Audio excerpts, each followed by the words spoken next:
Doctor ವಿಶೇಷ ಕಾರ್ಯಕ್ರಮಕ್ಕೆ ಸ್ವಾಗತ. ನಾನು ಚೈತ್ರಾಂಚನ್. ಒತ್ತಡದ ಜೀವನ, ಬದಲಾಗ್ತಾ ಇರೋ ಜೀವನ ಶೈಲಿ, ಜನರಿಗೆ ನೂರಾರು ಆರೋಗ್ಯ ಸಮಸ್ಯೆ. ಯಾವ ಸಮಸ್ಯೆಗೆ ಯಾವ ಚಿಕಿತ್ಸೆ ಅನ್ನೋದೇ ದೊಡ್ಡ ಚಿಂತೆ. ಇಂತಹ ಸಮಸ್ಯೆ ಇರೋರಿಗೆ ಒಂದೇ ವೇದಿಕೆಯಲ್ಲಿ ಸಿಗುತ್ತೆ ಉತ್ತರ. ಇದೇ ಟಿವಿ9ನ ವಿಶೇಷ ಕಾರ್ಯಕ್ರಮ ನಿಮ್ಮ ಡಾಕ್ಟರ್. ಬಂಜೇತನ ಇತ್ತೀಚಿನ ದಿನದಲ್ಲಿ ಹೆಣ್ಮಕ್ಳಲ್ಲಿ ಕಂಡುಬರುವಂತಹ ಸಮಸ್ಯೆಗಳಲ್ಲಿ ಒಂದಾಗ್ಬಿಟ್ಟಿದೆ. ಕಲುಷಿತ ಗಾಳಿ, ಪೋಷಕಾಂಶರಹಿತ ಆಹಾರ, ಅನುಚಿತ ಜೀವನ ಶೈಲಿ, ತಿಂಗಳ ಋತುಚಕ್ರದಲ್ಲಿ ಕ್ರಮಬದ್ಧತೆ ಇಲ್ಲದೆ ಇರೋದು ಕೂಡ ಬಂಜೇತನಕ್ಕೆ ಕಾರಣ ಆಗ್ಬೋದು. ತಾಯ್ತನ ಅನುಭವಿಸಬೇಕು ಅನ್ನೋರು ಕೂಡ ಮಕ್ಕಳನ್ನ ಪಡೆಯುವಲ್ಲಿ ಶೂನ್ಯ ಕಾಣ್ತಾರೆ. ಆದರೆ ಸರಿಯಾದ ಚಿಕಿತ್ಸೆ ಹಾಗೆ ಆರೈಕೆಗಳಿಂದ ಗರ್ಭಕೋಶವನ್ನ ಫಲವತ್ತತೆಯಿಂದ ಕೂಡಿರುವಂತೆ ಮಾಡಬಹುದು. ಜೊತೆಗೆ PCOSನಂತಹ ಸಮಸ್ಯೆಯಿಂದಾನೂ ಹೊರಬರಬಹುದು. ಇದಕ್ಕೆ ಸಂಬಂಧಿಸಿ ಮಾಹಿತಿನ ನೀಡೋದಕ್ಕೆ ನಮ್ಮ ಜೊತೆಗಿದ್ದಾರೆ ಶತಾಯು ಆಯುರ್ವೇದಿಕ್ ಕ್ಲಿನಿಕ್ನ ಆಯುರ್ವೇದ ಸ್ಪೆಷಲಿಸ್ಟ್ ಡಾಕ್ಟರ್ ಅನಿತಾ ಭಟ್. ಬನ್ನಿ ಅವರೊಂದಿಗೆ ಮಾತನಾಡೋಣ. ನಮಸ್ತೆ ಡಾಕ್ಟರ್, ಕಾರ್ಯಕ್ರಮಕ್ಕೆ ಸ್ವಾಗತ. ನಿಮಗೆ ನಮಸ್ಕಾರ. ಮೊದಲನೇದಾಗಿ PCOS ಅಂದ್ರೆ ಏನು ಅನ್ನೋದನ್ನ ನಮಗೆ ಎಕ್ಸ್ಪ್ಲೈನ್ ಮಾಡ್ಬೋದಾ? PCOS ಅಂದರೆ ಜನರಲಿ ಅನಿಯಮಿತ ಋತುಚಕ್ರ ಅಂತ ಹೇಳ್ತೀವಿ. ಯಾರಿಗೆ ಎವ್ರಿ ಮಂತ್ 1 ವರ್ಷದಲ್ಲಿ 12 ಸೈಕಲ್ಸ್ ಆಗಬೇಕು, ಅವರಿಗೆ 7ಕ್ಕಿಂತ ಕಡಿಮೆ ಸೈಕಲ್ಸ್ ಆದರೆ, ಜೊತೆಗೆ ಅವರಿಗೆ ವೇಟ್ ಗೇನ್ ಜಾಸ್ತಿ ಆಗ್ತಾ ಇದ್ರೆ, ತುಂಬ ತೂಕ ಜಾಸ್ತಿ ಆಗ್ತಾ ಇದೆ, ಮುಖದಲ್ಲಿ ಕೂದಲುಗಳು ಫಾರ್ಮ್ ಆಗ್ತಾ ಇದೆ, ಮತ್ತು ಸೈಕಲ್ಸು ಸ್ಕ್ಯಾಂಟಿ ಪೀರಿಯಡ್ಸ್ ಆದ್ರೂ ಸಹಿತ ಕೂದಲುಗಳು ಉದುರ್ತಾ ಇದ್ದರೆ, ಮತ್ತು ಅವರಿಗೆ 1 ವರ್ಷಕ್ಕಿಂತ ಹೆಚ್ಚಿಗೆ ಟ್ರೈ ಮಾಡಿ ಮಕ್ಕಳಾಗಿಲ್ಲ ಅಂದರೆ, ಬಂಜೆತನ ಇದ್ದರೆ, ಇದೆಲ್ಲದರಲ್ಲೂ PCOD ಅಂತ ಸಮಸ್ಯೆಗಳು ಇರುತ್ತೆ. ಜನರಲಿ ಯಾರಿಗೆ PCOD ಸಮಸ್ಯೆ ಇರುತ್ತೆ ಅಂಥವರಲ್ಲಿ ಅಂಡಾಣು ಬಿಡುಗಡೆ ಆಗಲ್ಲ. ಸೊ ಅವರಿಗೆ ಸ್ವೋಲನ್ ಓವರೀಸ್ ಅಂತ ಹೇಳ್ತೀವಿ. ಅಂದರೆ ಎವ್ರಿ ಮಂತು ಅವರ ದೇಹದಲ್ಲಿರುವ ಹಾರ್ಮೋನು ವ್ಯತ್ಯಾಸ ಆಗ್ತಾ ಇರುತ್ತೆ. ಅವರ ಅಂಡ ಕೋಶಗಳು ಏನಿರುತ್ತೆ ಅದು ಸ್ವೋಲನ್ ಆಗಿ ಅದರಿಂದ ಬೇಡದೇ ಇರುವಂತಹ ಮೇಲ್ ಹಾರ್ಮೋನು ಅಂದರೆ ಆಂಡ್ರೋಜನ್ಸು ಮತ್ತು ಟೆಸ್ಟೋಸ್ಟಿರಾನ್ ಮೇಲ್ ಹಾರ್ಮೋನ್ ಜಾಸ್ತಿಯಾಗಿ ಅವರಲ್ಲಿ ರೆಗ್ಯುಲರ್ ಆಗಿ ಕನ್ಸೀವ್ ಆಗುವಂತಹ ಈ ಪ್ರಕ್ರಿಯೆ ಕಡಿಮೆ ಆಗ್ತಾ ಹೋಗುತ್ತೆ. ಈಗ ಜನರಲಿ ನಾವು ನೋಡ್ತಾ ಇದ್ದೀವಿ, ಫೀಮೇಲ್ಸಲ್ಲಿ ಮ್ಯಾರೇಜೇ ಸ್ವಲ್ಪ ಲೇಟ್ ಆಗುತ್ತೆ, ಮುಂಚಿನಷ್ಟು ಬೇಗ ಮದುವೆ ಆಗೋದಿಲ್ಲ. ಸೊ ಕೆರಿಯರು ಪ್ರೈಮರಿ ಫೋಕಸ್ ಇರೋದ್ರಿಂದ ಅವರು ಸುಮಾರು 30 ವರ್ಷದ ನಂತರ ಬರ್ತಾರೆ ನಮಗೆ. ಆವಾಗ ನಾವು ಒಂದು AMH ಅಂತ ಒಂದು ಫ್ಯಾಕ್ಟರ್ ನೋಡ್ತೀವಿ. ಅಂದರೆ ಅವರಲ್ಲಿ ಎಷ್ಟು ಎಗ್ ರಿಸರ್ವ್ ಇರುತ್ತೆ ಅಂತ, ಒವೇರಿಯನ್ ರಿಸರ್ವ್ ಅಂತ ಹೇಳ್ತೀವಿ. ಇದರಲ್ಲಿ ಈಗ ಬಹಳಷ್ಟು ಕೇಸ್ಗಳು ಬರ್ತಾ ಇರೋರಲ್ಲಿ ಒಂದು 10 ಜನ ಕೇಸ್ ಬಂದರೆ ಅದರಲ್ಲಿ 5 ರಿಂದ 6 ಜನರಲ್ಲಿ ಈ ಓವರೀಸಲ್ಲಿರುವಂತಹ AMH ಲೆವೆಲ್ ಬಹಳ ಕಮ್ಮಿ ಇರುತ್ತೆ. ಅದು ಕಮ್ಮಿ ಇದ್ದ ತಕ್ಷಣ ಅವರಿಗೆ ಈವನ್ IVF ಮಾಡಿದ್ರು, IUI ಮಾಡಿದ್ರು, ಅಥವಾ ನ್ಯಾಚುರಲಿ ಕನ್ಸೀವ್ ಮಾಡಬೇಕು ಅಂದ್ರೂ ಸಕ್ಸಸ್ಫುಲ್ ರೇಟ್ ಇರಲ್ಲ. ಸೊ ನಾವು ಆಯುರ್ವೇದದಲ್ಲಿ ಇದಕ್ಕೆ ಎರಡಿಗೂ ಹೋಲಿಸ್ಟಿಕ್ ಟ್ರೀಟ್ಮೆಂಟ್ ಅಂತ ಏನು ಹೇಳ್ತೀವಿ, ಮಿರಾಕ್ಯುಲಸ್ ಆಗಿ AMH ಲೆವೆಲನ್ನು ಜಾಸ್ತಿ ಮಾಡಿ ನಾವು ಟ್ರೀಟ್ಮೆಂಟನ್ನು ಮಾಡ್ತಾ ಇದ್ದೀವಿ. ಡಾಕ್ಟರ್, ಇನ್ನು PCOSನ ಕಾಮನ್ ಸಿಂಪ್ಟಮ್ಸ್ ಯಾವ ರೀತಿಯಾಗಿರುತ್ತೆ, ಜೊತೆಗೆ ಆಯುರ್ವೇದದಲ್ಲಿ ಇದಕ್ಕೆ ಯಾವ ರೀತಿಯಾದಂಥ ಪರಿಹಾರ ಅಂತ? ಎಷ್ಟೊಂದು ಜನಕ್ಕೆ PCOS ಇದೆ ಅಂತಲೇ ಗೊತ್ತಿರಲ್ಲ. ಅವರು ಬೇರೆ ರೀಸನಿಂದ ನಮ್ಮ ಹತ್ರ ಬಂದಿರ್ತಾರೆ. ಡಾಕ್ಟರ್, ನಂಗೆ ತುಂಬ ಹೇರ್ ಫಾಲ್ ಇದೆ, ಅಥವಾ ನನಗೆ ಕೊಲೆಸ್ಟ್ರಾಲ್ ಲೆವೆಲ್ ಜಾಸ್ತಿ ಇದೆ, ಅಥವಾ ನನಗೆ ಡಯಾಬಿಟೀಸ್ ಆಗ್ತಾ ಇದೆ, ಇನ್ಸುಲಿನ್ ರೆಸಿಸ್ಟೆನ್ಸ್ ಇದೆ, ಈ ರೀತಿ ಬೇರೆ ಸಮಸ್ಯೆಗಳಿಂದ ಬಂದಿರೋರು ನಮ್ಮ ಹತ್ರ ಇದ್ದಾರೆ. ಇಲ್ಲಾಂದರೆ ಕೆಲವು ಸತಿ ಕಾಸ್ಮೆಟಿಕ್ ರೀಸನಿಂದ, ಅಂದರೆ ಮುಖದಲ್ಲಿ ಕೂದಲು ತುಂಬ ಜಾಸ್ತಿ ಇದೆ, ಮೊಡವೆಗಳಿದೆ ಅಂತ ಬರ್ತಾರೆ. ಸೊ ಇದಲ್ಲದೆ ಕೆಲವರಲ್ಲಿ ಕುತ್ತಿಗೆ ಹತ್ರ ಕಪ್ಪಾಗಿರುತ್ತೆ, ಕೆಲವರು ಚೈನ್ ಹಾಕ್ಕೊಂಡು ಅಂದ್ಕೊಂಡಿರ್ತಾರೆ, ಬಟ್ ಆ್ಯಕ್ಚುಲಿ ಅದನ್ನು ಅಕ್ಯಾಂಥಸ್ ನಿಗ್ರಿಕಾನ್ಸ್ ಅಂತ ಹೇಳ್ತೀವಿ. It is one of the symptoms of PCOS. So PCOS ಇದ್ದಾಗ ಮೊದಲನೆಯದಾಗಿ ಅವರಿಗೆ ಋತುಚಕ್ರಗಳು ನಿಧಾನಕ್ಕಾಗೋದು, instead of 30 days 60 days 65 days ಆ ಥರ ಡಿಲೇ ಆಗಿ ಆಗುವಂಥದ್ದು, ಕೆಲವು ಸತಿ ಕರೆಕ್ಟಾಗಿ ಆದ್ರೂ ಸ್ರಾವ ಕಡಿಮೆ ಆಗುವಂಥದ್ದು, ಇದು ಫಸ್ಟ್ ಸಿಂಪ್ಟಮ್. ಇದಲ್ಲದೆ ಜೊತೆಗೆ ಅಸೋಸಿಯೇಟೆಡ್ ಸಿಂಪ್ಟಮ್ಸ್ ಏನು ಹೇಳ್ತೀವಿ, ಮುಖದಲ್ಲಿ ಮೊಡವೆ ಆಗುವಂಥದ್ದು, ಸ್ಕಿನ್ನಲ್ಲಿ ಡಿಸ್ಕಲರೇಷನ್ ಆಗುವಂಥದ್ದು, ಅಂದರೆ ಕುತ್ತಿಗೆ ಹತ್ರ ಎಲ್ಲ ಕಪ್ಪಾಗುವಂಥದ್ದು, ಜೊತೆಗೆ ಮುಖದಲ್ಲೆಲ್ಲ ಕೂದಲುಗಳು, ಗಡ್ಡದ ಹತ್ರ ಕೂದಲು, ಟೆಸ್ಟೋಸ್ಟಿರಾನ್ ಲೆವೆಲ್ ಜಾಸ್ತಿ ಇರೋದ್ರಿಂದ ತಲೆಯ ಕೂದಲು ಉದುರಿ ಮುಖದಲ್ಲೆಲ್ಲ ಕೂದಲು ಬರುವಂಥದ್ದು, ಇದರ ಜೊತೆಗೆ ಅವರಿಗೆ ಸ್ವಲ್ಪ ಆಂಗ್ಸೈಟಿ ಆಗುವಂಥದ್ದು, ಈ ರೀತಿ ಎಲ್ಲ ಸಮಸ್ಯೆಗಳು PCODನಲ್ಲಿ ಕಂಡ್ಕೊಂಡು ಬರುತ್ತೆ. ಎಷ್ಟೊಂದು ಸತಿ ಸ್ಕ್ಯಾನ್ ಮಾಡೋವರೆಗೂ ತುಂಬ ಜನ ಇದನ್ನು ಅಡ್ರೆಸ್ ಮಾಡಿರಲ್ಲ, ಅಂದರೆ ಏನು ಟ್ರೀಟ್ಮೆಂಟ್ ತೊಗೊಂಡಿರಲ್ಲ, ಏನೂ ಆಗಲ್ಲ, ಒಂದು ಸೈಕಲ್ ತಾನೇ ಮಿಸ್ ಆಯಿತು ಅಂತ ಅಂದ್ಕೊಂಡಿರ್ತಾರೆ. ಇನಿಷಿಯಲಿ PCOS ಬಂದ ತಕ್ಷಣ ಟ್ರೀಟ್ಮೆಂಟ್ ತೊಗೊಂಡ್ರೆ ಮೂಲ ಕಾರಣ ಏನಿದೆ ಅಂಡಾಣು ಬಿಡುಗಡೆ ಆಗದೆ ಇರೋದು, ಅದನ್ನು ನಾವು ರೆಕ್ಟಿಫೈ ಮಾಡ್ತಾ ಇದ್ರೆ ಮುಂದೆ ಅವರಿಗೆ ಬಂಜೆತನ ಸಮಸ್ಯೆಗಳು ಬರೋದಿಲ್ಲ. ಹಾಗಾಗಿ PCOS ಸಮಸ್ಯೆ ಕಂಡ್ಕೊಂಡು ಬಂದ ತಕ್ಷಣ ಯಾವುದೇ ತಾಯಿ ಇರ್ಬೋದು, ಮಗಳಿಗೆ ಕರೆಕ್ಟಾಗಿ ಈಗ ಮುಟ್ಟಾಗ್ತಾ ಇದೆಯಾ ಇಲ್ವಾ, ಆಗಿಲ್ಲ ಅಂದರೆ ತೂಕ ಜಾಸ್ತಿ ಆಗ್ತಾ ಇದ್ರೆ, ಈಗ ಸಡನ್ನಾಗಿ ಏನಾಗುತ್ತೆ, ವಿದಿನ್ 3 ಮಂತ್ಸಲ್ಲಿ ಒಂದು 20 kg ಜಾಸ್ತಿ ಆಗಿಬಿಟ್ಟಿರ್ತಾರೆ. ಅದು PCOS ಸಮಸ್ಯೆ ಇದ್ದಾಗ ಈ ರೀತಿ ಜಾಸ್ತಿ ಆಗುತ್ತೆ. ಎಷ್ಟೇ ಡಯಟ್ ಮಾಡಿದ್ರು, ಜಿಮ್ಗೆ ಹೋದ್ರು ಅವರಿಗೆ ವೆಯ್ಟ್ ಲಾಸ್ ಮಾಡೋಕ್ಕಾಗಲ್ಲ. ಬಿಕಾಸ್ PCOSನ ಸಮಸ್ಯೆಯಿಂದ ಬಳಲ್ತಾ ಇರ್ತಾರೆ. ಈ ರೀತಿಯಾಗಿರುವಂತಹ ಕಾರಣಗಳು ಕಂಡುಕೊಂಡು ಬಂದರೆ ಇಮಿಡಿಯೇಟ್ ಆಗಿ PCOSನ ಚಿಕಿತ್ಸೆಯನ್ನು ಮಾಡಬೇಕಾಗತ್ತೆ. Yes doctor, as you told PCOS ಹಾಗೆ ಇನ್ಫರ್ಟಿಲಿಟಿ ಒಂದು ರೀತಿ ಇಂಟರ್ ಕನೆಕ್ಟೆಡ್ ಸಮಸ್ಯೆಗಳು, ಎರಡಕ್ಕೂ ಕೂಡ ಆಯುರ್ವೇದ ಹೇಗೆ ಹೆಲ್ಪ್ ಆಗುತ್ತೆ ಅಂತ? ಇದು ಒಂದು ಚೈನ್ ರಿಯಾಕ್ಷನ್ ಥರ. PCOS ಇರೋರಿಗೆ ಅಂಡಾಣು ಬಿಡುಗಡೆ ಆಗದಿರೋದ್ರಿಂದ ಇನ್ಫರ್ಟಿಲಿಟಿ ಸಮಸ್ಯೆ ಕಂಡುಕೊಂಡು ಬರುತ್ತೆ. ಜೊತೆಗೆ ಇನ್ನೊಂದು ಅನ್ವಾಂಟೆಡ್ ಸಮಸ್ಯೆ ಬರುವಂಥದ್ದು ಅಂದರೆ ತೂಕ ಜಾಸ್ತಿ ಆಗ್ತಾ ಹೋಗೋದು. ಯಾರಲ್ಲಿ PCOSನ ಸಮಸ್ಯೆ ಇರುತ್ತೆ ಅವರಿಗೆ ತೂಕ ಇಳಿಸೋಕೆ ತುಂಬ ಕಷ್ಟ ಆಗುತ್ತೆ.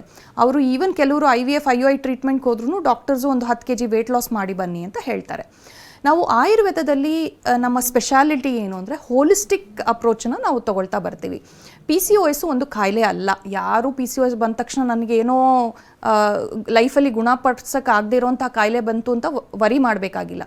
ಅಫ್ಕೋರ್ಸ್ ತುಂಬ ಸಿಂಪ್ಟಮ್ಸ್ ಇರುತ್ತೆ, ತುಂಬ ಕಷ್ಟಗಳು ಕೊಡುತ್ತೆ, ಇಲ್ಲ ಅಂತಲ್ಲ. ಆದರೆ ಇದನ್ನು ಕಂಪ್ಲೀಟಾಗಿ 90 to 120 ಡೇಸಲ್ಲಿ ರಿವರ್ಸ್ ಮಾಡಬಹುದು.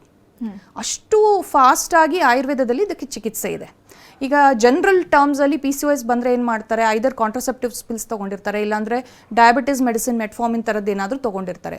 But that is not the solution. Solution ಏನು, ಅವರಿಗೆ ಕರೆಕ್ಟಾಗಿ ಅಂಡಾಣು ಬಿಡುಗಡೆ ಆಗಬೇಕು.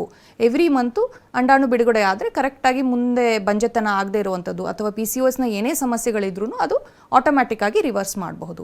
ಸೊ ಆಯುರ್ವೇದದಲ್ಲಿ ಫಸ್ಟು ನಾವು ಸಿಸ್ಟಮ್ಯಾಟಿಕ್ ಆಗಿ ಮಾಡ್ತಾ ಬರ್ತೀವಿ. ಮೂಲ ಕಾರಣ ಏನಿದೆ ಅಂಡಾಣು ಬಿಡುಗಡೆ ಆಗಬೇಕು ಅಂದರೆ ಅದಕ್ಕೆ ಹಾರ್ಮೋನನ್ನು ಸರಿ ಮಾಡ್ತಾ ಬರ್ತೀವಿ. ಪಂಚಕರ್ಮ ಚಿಕಿತ್ಸೆಯಿಂದ ತೂಕವನ್ನು ಇಳಿಸ್ತಾ ಬರ್ತೀವಿ, ಹಾರ್ಮೋನನ್ನು ಸರಿ ಮಾಡ್ತಾ ಬರ್ತೀವಿ. ಜೊತೆಗೆ ಒಂದು 3 months ಕರೆಕ್ಟಾಗಿ ಸೈಕ್ಲಿಕಲಿ ಹರ್ಬಲ್ ಮೆಡಿಕೇಶನ್ಸ್ನ ತೊಗೊಂಡ್ರೆ ಕಂಪ್ಲೀಟಾಗಿ PCOSನ ನಿವಾರಣೆ ಮಾಡಬಹುದು. ಡಾಕ್ಟರ್, ಈ ಲೈಫ್ ಸ್ಟೈಲ್ ಆಗಿರ್ಬೋದು, ಡಯಟ್ ಆಗಿರ್ಬೋದು, ಇನ್ಫರ್ಟಿಲಿಟಿ ಹಾಗೆ PCOSಗೆ ಯಾವ ರೀತಿಯಾಗಿ ಆಯುರ್ವೇದದಲ್ಲಿ ಸಜೆಸ್ಟ್ ಮಾಡ್ತೀರಾ ನೀವು? ಲೈಫ್ ಸ್ಟೈಲು ಡಯಟ್ ಅನ್ನೋದು ಪ್ರತಿಯೊಂದು ಲೈಫ್ ಸ್ಟೈಲ್ ಡಿಸೀಸಸ್ಗೂ ಈಗ one of the main reason ಅಂತಲೇ ಹೇಳ್ಬೋದು. ಸೊ ನಾನೀಗ 22 ವರ್ಷ 23 ವರ್ಷದಿಂದ ಪ್ರಾಕ್ಟೀಸ್ ಮಾಡ್ತಾ ಇದ್ದೀನಿ. ನಾನು ಪ್ರಾಕ್ಟೀಸ್ ಶುರು ಮಾಡಿದಾಗ ಒಂದು 10 ಜನರಲ್ಲಿ ಅಥವಾ 50 ಜನರಲ್ಲಿ 1-2 PCOS ಕೇಸ್ ನೋಡ್ತಿದ್ವಿ. ಈಗ because of our life style 10 ಜನ ಬಂದರೆ 5 ಜನಕ್ಕೆ PCOD ಇರುತ್ತೆ, 5 ಜನಕ್ಕೆ ಬಂಜೆತನದ ಸಮಸ್ಯೆ ಇರುತ್ತೆ. ಸೊ ಅಷ್ಟು ಕಾಮನ್ ಆಗಿದೆ because of the again life style. So ನಾವು ಜಂಕ್ ಫುಡ್ನ ಸೇವನೆಯಿಂದ ಇರಬಹುದು, ಕೆಲವು ಸತಿ ಪ್ಯಾಕ್ಡ್ ಫುಡ್ಗಳನ್ನು ತಗೊಳ್ಳೋದ್ರಿಂದ ಇರಬಹುದು, ಅಥವಾ ನಾವು ಪ್ಲಾಸ್ಟಿಕ್ಕನ್ನು ಯೂಸ್ ಮಾಡ್ತೀವಿ, ಪ್ಲಾಸ್ಟಿಕ್ ಬಾಟಲ್ಸ್ ಯೂಸ್ ಮಾಡ್ತೀವಿ, ಎಲ್ಲದೂ ನಮಗೆ ಪ್ಲಾಸ್ಟಿಕ್ಕಲ್ಲೇ ಇರುತ್ತೆ. ಅದರಿಂದ ಸಹಿತ ಈಸ್ಟ್ರೋಜನ್ ವೇರಿಯೇಷನ್ ಬರ್ತಾ ಇದೆ ದೇಹದಲ್ಲಿ.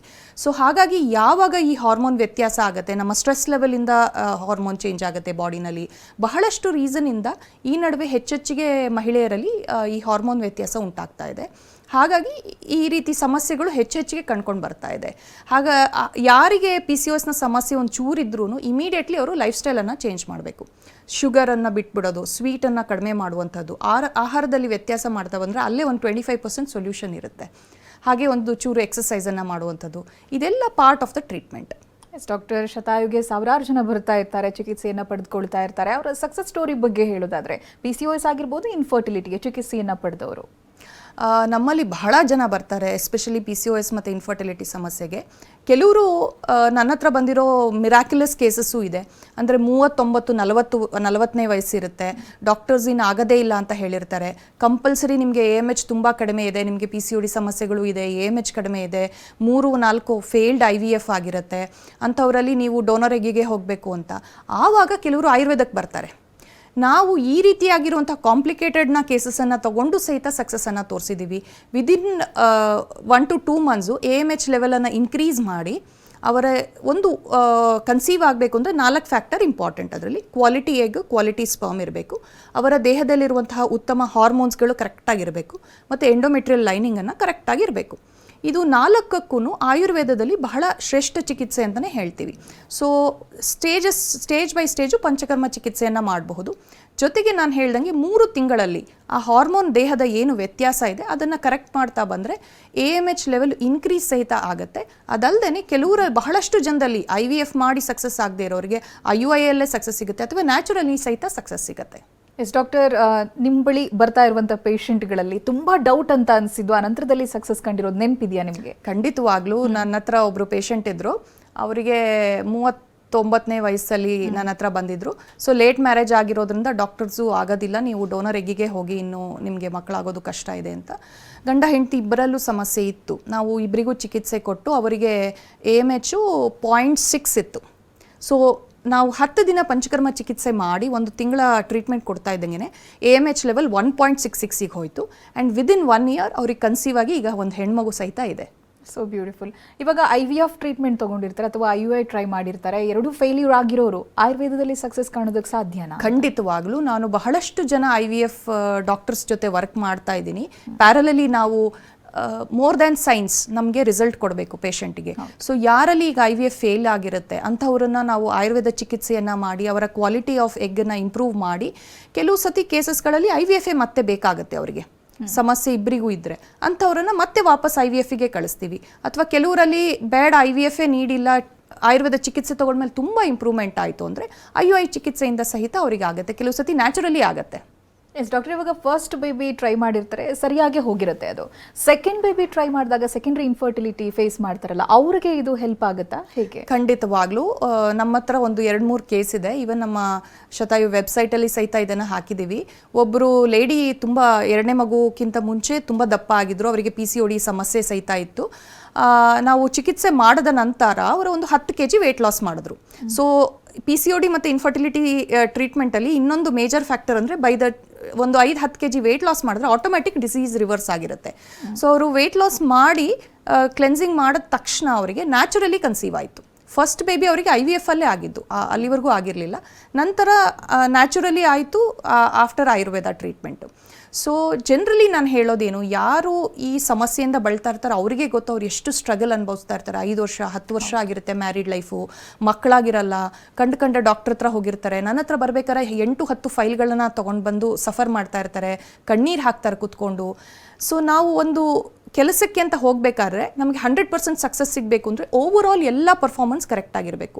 ನಾನು ಹೇಳ್ದಂಗೆ ಕ್ವಾಲಿಟಿ ಎಗ್ಗನ್ನು ಇಂಪ್ರೂವ್ ಮಾಡಬೇಕು. ಸೊ ಆಯುರ್ವೇದದಲ್ಲಿ ಬಹಳಷ್ಟು ಹರ್ಬ್ಸ್ ಇದೆ, ಅದು ಕ್ವಾಲಿಟಿ ಎಗ್ಗನ್ನು ಇಂಪ್ರೂವ್ ಮಾಡುವಂಥದ್ದು. ಅದರ ಜೊತೆಗೆ ಲೈನಿಂಗನ್ನು ಆಯುರ್ವೇದದಲ್ಲಿ ಒಂದು ಸ್ಪೆಷಲ್ ಟ್ರೀಟ್ಮೆಂಟನ್ನು ಮಾಡ್ತೀವಿ, ಅಂದರೆ ಉತ್ತರ ಬಸ್ತಿ ಅಂತ ಹೇಳ್ತೀವಿ ಇದಕ್ಕೆ. ಅಂದರೆ ಗರ್ಭಕೋಶದ ಒಳಗಡೆ ಲೈನಿಂಗ್ ಆಗದೆ ಇರುವಂಥದ್ದು. ಕೆಲವು ಸತಿ IVFಗೆ ಎಲ್ಲ ರೆಡಿ ಇರುತ್ತೆ, ಬಟ್ ಅವರ ಒಳಗಡೆ ಗರ್ಭಕೋಶದಲ್ಲಿ ಟ್ರಿಪಲ್ ಲೇಯರ್ದು 3 ಲೈನಿಂಗ್ ಬರಬೇಕು, ಒಳ್ಳೆ ಕ್ವಾಲಿಟಿ ಲೈನಿಂಗ್ ಇರಬೇಕು. ಆ ಲೈನಿಂಗೇ ಬರೋದಿಲ್ಲ. ಆವಾಗ IVF ಸ್ಪೆಷಲಿಸ್ಟ್ ಎಷ್ಟೊಂದು ಜನ ನಮ್ಮ ಆಯುರ್ವೇದಿಕ್ ಡಾಕ್ಟರ್ ಹತ್ರ ಕಳಿಸ್ತಾರೆ ಉತ್ತರ ಬಸ್ತಿ ಟ್ರೀಟ್ಮೆಂಟಿಗೆ. ಸೊ ಈ ಟ್ರೀಟ್ಮೆಂಟನ್ನು ನಾವು ಶತಾಯುನಲ್ಲಿ ಸಕ್ಸಸ್ಫುಲಿ ಮಾಡಿಬಿಟ್ಟು ಇಂಪ್ಲಾಂಟೇಷನ್ಗೆ ಹೆಲ್ಪ್ ಮಾಡ್ತಾ ಇದ್ದೀವಿ.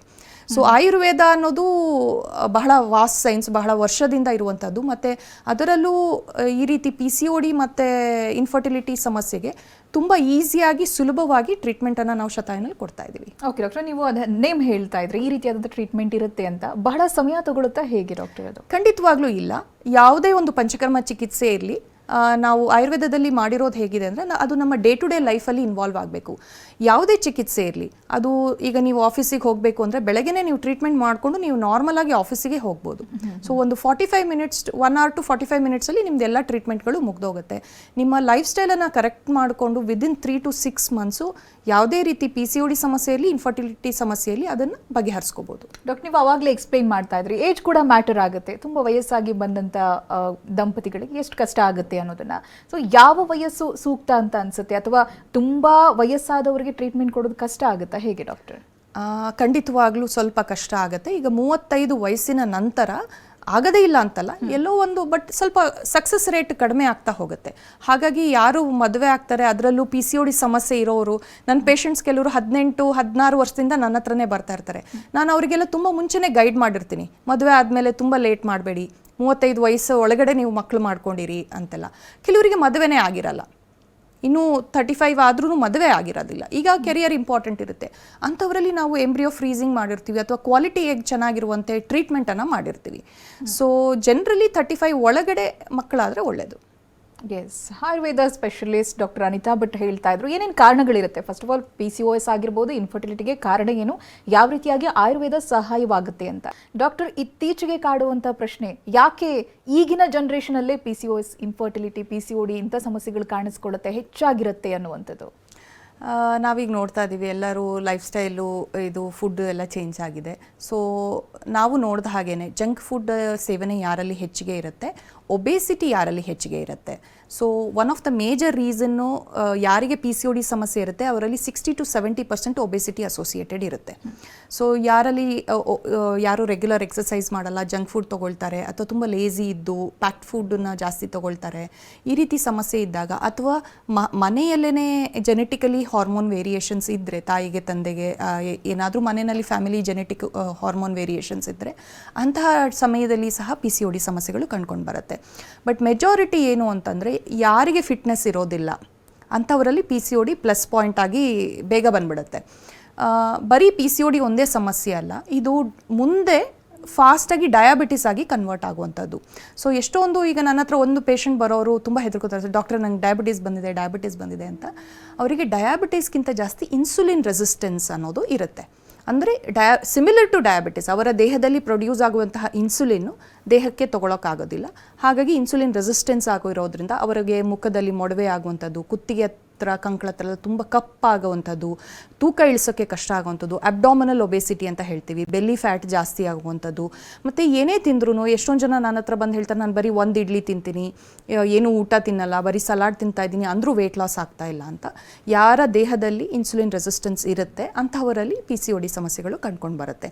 ಹಾಗಾಗಿ ತುಂಬ ಪೇಸ್ಟ್ರೀಸು, ಚಾಕ್ಲೇಟ್, ಐಸ್ ಕ್ರೀಮ್ ಎಲ್ಲ ತಿಂತಾ ಇದ್ದು ಅವರಿಗೆ ಅನಿಯಮಿತ ಋತುಚಕ್ರ ಇತ್ತು, PCOD ಸಮಸ್ಯೆ ಇತ್ತು ಅಂದರೆ ಫಸ್ಟ್ ಅದನ್ನು ನಿಲ್ಲಿಸ್ತಾ ಬರಬೇಕು. ಎಸ್, ಆಯುರ್ವೇದ ಅಂತ ಹೇಳಿದ್ರೆ ಪಕ್ಕದಲ್ಲೇ ಯಾವ ಸಮಸ್ಯೆನೂ ಮಾಡದೇ ಇರುವಂಥ ಒಬ್ಬ ಫ್ರೆಂಡ್ ರೀತಿ ಅಂತ ಹೇಳ್ತಾರೆ ಆಯುರ್ವೇದ ಚಿಕಿತ್ಸೆ. ಯಾವ ರೀತಿಯಾಗಿ ಶತಾಯು ಅದನ್ನು ಮಾಡ್ತಾ ಇದೆ ಅಂತ? ಶತಾಯುನಲ್ಲಿ ನಾವು ಲಾಸ್ಟ್ 120 ಇಯರ್ಸಿಂದ ನಮ್ಮ ಶತಾಯು ಆರ್ಗನೈಸೇಷನ್ ಇರೋದು. ಬೆಂಗಳೂರಲ್ಲಿ 15 ಶಾಖೆಗಳಿದೆ, ಮತ್ತು ನಮ್ಮದು NABH ಅಗ್ರಿಗೇಟೆಡ್ ಇರುವಂತಹ ಶತಾಯು Ayurveda yoga retreat centre hospital ಒಂದು ದೇವನಹಳ್ಳಿ ಹತ್ರ ಇದೆ. ಸೊ ಶತಾಯು 120 ಇಯರ್ಸಲ್ಲಿ ಫಸ್ಟ್ ಫೇಮಸ್ ಆಗಿದೆ ಬೀದರಲ್ಲಿ. ನಮ್ಮದೊಂದು ಟೆಂಪಲ್ ಇದೆ, ಅಲ್ಲಿ ಮಕ್ಕಳಾಗುವಂತಹ ಊರು ಅಂತಲೇ ಹೆಸರಿತ್ತು ಆ ಊರಿಗೆ. ಸೊ ಬಹಳಷ್ಟು ಜನಕ್ಕೆ ಆವಾಗಲೂ ಏನು ಮಕ್ಕಳಾಗುವಂತಹ ಸಮಸ್ಯೆ ಇತ್ತು, ನಾವು ಅವಾಗಿಂದ ಈ ಔಷಧಿಯನ್ನು ಪ್ರಿಪೇರ್ ಮಾಡ್ಕೊಂಡು ಬಂದಿದ್ದೀವಿ. ಬಹಳಷ್ಟು ವೀಕ್ಷಕರಲ್ಲೂ ಕೂಡ ಈ ರೀತಿಯಾದಂಥ ಪ್ರಶ್ನೆಗಳಿರ್ಬೋದು. ಇವಾಗ ಗಂಡು ಮಕ್ಕಳಲ್ಲೇ ಸಮಸ್ಯೆ ಇದ್ದಾಗ ಯಾವ ರೀತಿಯಾಗಿ ಆಯುರ್ವೇದ ಹೆಲ್ಪ್ ಆಗುತ್ತೆ, ಯಾವ ರೀತಿಯಾಗಿ ಅದರ ಚಿಕಿತ್ಸಾ ಪದ್ಧತಿ ಇರುತ್ತೆ ಅನ್ನುವಂಥದ್ದು? ಆಯುರ್ವೇದದಲ್ಲಿ ಬಹಳ ಉತ್ತಮವಾಗಿರುವಂತಹ ಚಿಕಿತ್ಸೆಗಳಿದೆ. ಗಂಡು ಮಕ್ಕಳಲ್ಲಿ ನಾನು ಈ ರೀತಿ ನೋಡಿರುವಂಥದ್ದು, ನಾನು ಬಹಳಷ್ಟು ಇನ್ಫರ್ಟಿಲಿಟಿ ಕೇಸಸನ್ನು ನೋಡ್ತೀನಿ.